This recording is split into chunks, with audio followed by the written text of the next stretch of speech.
We are beginning today a series of conversations with our Leader Circle nominees. The Leader Circle dinner is going to be on September the 27th at the Indiana Country Club.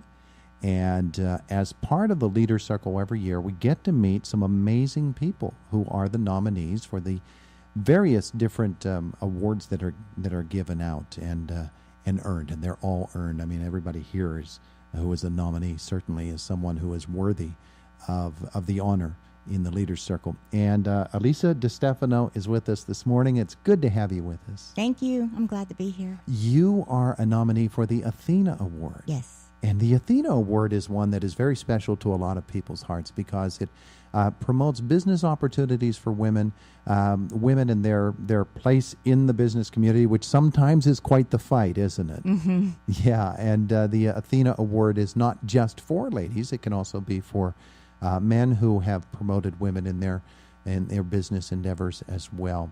So when you were nominated for the Athena Award by BPW, correct? Right.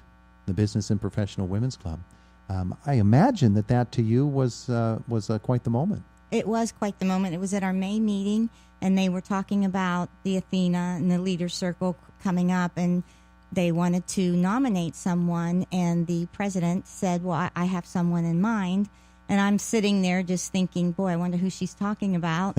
And then I heard my name, and I stammered, and I didn't know what to say. And at first I'm very much a behind-the-scenes kind of person as far as volunteer work goes.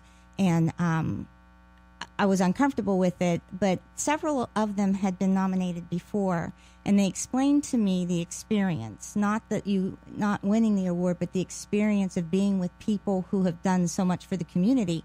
And that's where they really felt that it was such a valuable experience. So I did that. And I accepted the nomination. And then at the reveal down at Disobedient Spirits a couple weeks ago, I understood what they meant, because being in that room with so many people, not just nominees, but people who have worked in the community tirelessly on a volunteer basis just to make it a better place. It really was an amazing experience to be in their company. Yeah, even though an individual is nominated, it's not about the individual at all. No. And that is a common theme.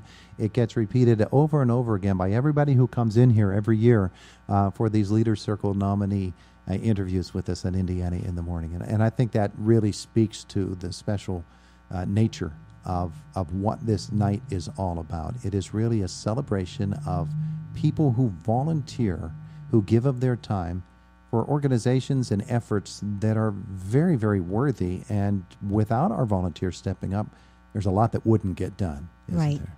And I'm very much looking forward to that evening as well. Yeah.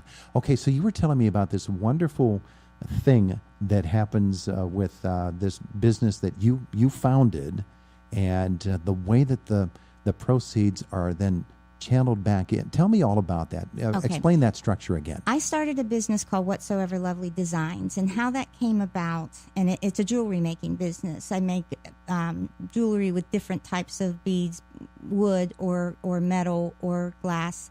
And why I got started is I took a Con Ed class on campus here at IUP just to find out how to make those necklaces where the beads don't all fall down to the bottom. They stay along the wire. Right around that time, I was having a women's retreat for the students at our church. I go to a church, Victory Christian Assembly, that's mostly college students. And so I was having an in-house retreat at the church for late into the night. And one of the things I had was a station on how to make jewelry. And they took to it. They just loved it, I did. And I thought, we could make money doing this, because if you have mostly students, you have mostly no money. So we started the business, Whatsoever Lovely Designs, and I would teach them how to make it in my dining room table each week. You know, my husband would leave the house because we got kind of loud. Kick him out? No, he left on his own. We didn't understand why he didn't want to be with us. But it was really an interesting time, because they gave to me as much as I gave to them as far as discussions that we had and insights. But we made this jewelry, and then we would sell it at events, and we would hold an annual event at the Artist Hand Gallery. We did the pop-up Christmas shop this past year. And so that's how we started Whatsoever Lovely Designs, doing that. And then I also have another business, Alisa DiStefano, Motivational Speaking, And that started also at church. I just started doing a little bit there. Then that has branched out into being able to speak at events, mostly women, but IUP's Commission for Women. I even spoke at St. Mary's, which is the sister school of Notre Dame. Okay. I spoke there for a women's engagement and leadership conference there. So I have really had good experiences doing that, because what I do is I give a lot of messages or presentations based on my own experience in life, and I really enjoy it when people come up to me afterwards and say they were able to relate to something that I said, because then that makes you feel like your experience had value, whether it was good or bad. Yeah. It had value. Well, of all of those students that you've worked with through the jewelry business, I would assume that they have learned things that they would not have learned otherwise, that have helped them then to move forward beyond their school experience and out into the big wide world, as we say. Well, that's nice of you to say, and I feel that is true too. And they still get in touch with me through Facebook or through texting, because they have my phone number. They'll let me know how they're doing. But the most interesting, most recent one, and some of them have gone on into in the entertainment business. One young lady is out in Los Angeles trying to break into production in the entertainment business. But one of our students was a fashion merchandising major, and she was just a real vibrant personality. Well, she wants to be a costume designer for TV and movies. So she's done different internships and had a job for a short film in Philadelphia. And the short film was about a jeweler who was living a very dysfunctional life. But she was on the costume committee for that short film. And the piece of jewelry that the actress was wearing broke. And they had all these jewelry tools there because the movie was about a jeweler. And she said, I can fix that. And she took it and she fixed it and she handed it back to them, and they were all amazed.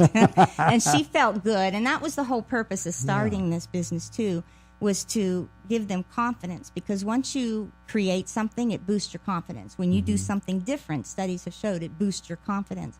And that's what I was trying to do with these young ladies, is to boost their confidence, because I know what it's like to struggle with confidence and have to face things that you are uncomfortable with and overcome.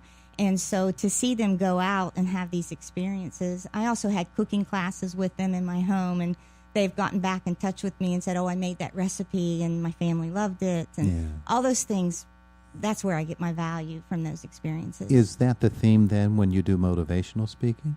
It crosses a myriad of topics. It's really the basic motivation for me in my speaking is how to get beyond yourself and into your future, how to overcome obstacles or fears, because that is something I've had to do based on my personality. Like I said, I like working behind the scenes, but sometimes to get out there, I would have to push myself.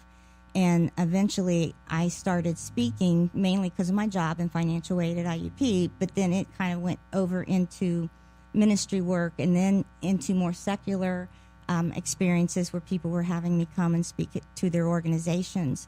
And I spoke at the Quota Regional out in Bethlehem, PA one time. I've spoken at Women in Networking here in town. I even have a message that's for men only, what women are really thinking. So it isn't just for women, but a lot of it is for women and overcoming. Make me want to hide behind my dais right now. We're talking with Alisa DiStefano, and we're talking about the Leader Circle nominations. She is an Athena Award nominee. September 27th is when the date comes up. I have this question for you based upon what you were just talking about. When you step out of what you consider to be maybe your default personality as a behind-the-scenes person, and you force yourself to step up in front, is there a breakthrough moment and all of a sudden you're on a whole new course of life? Or is there also a struggle? I would imagine it's both ways. For some, is there also a struggle to say, okay, I got out there, I did it, I want to go back to where I was because I'm more comfortable there? It's both. It's interesting that you say that, because I thought at one time, if I can just face these fears and just do this, like public speaking, just do it, that I'll be fine. And just doing it didn't help. However, I took a workshop on how to give a speech and realized a lot of the nervousness that I felt was normal, even in people who do it as a career. And so to find out you're not the only one, which is also the crux of why I do motivational speaking, is to let people know they're not the only ones. Because when you find out other people have the same experiences or feelings you do, it makes you feel like you're not alone, or it's not just me. oh, this is more normal than I thought.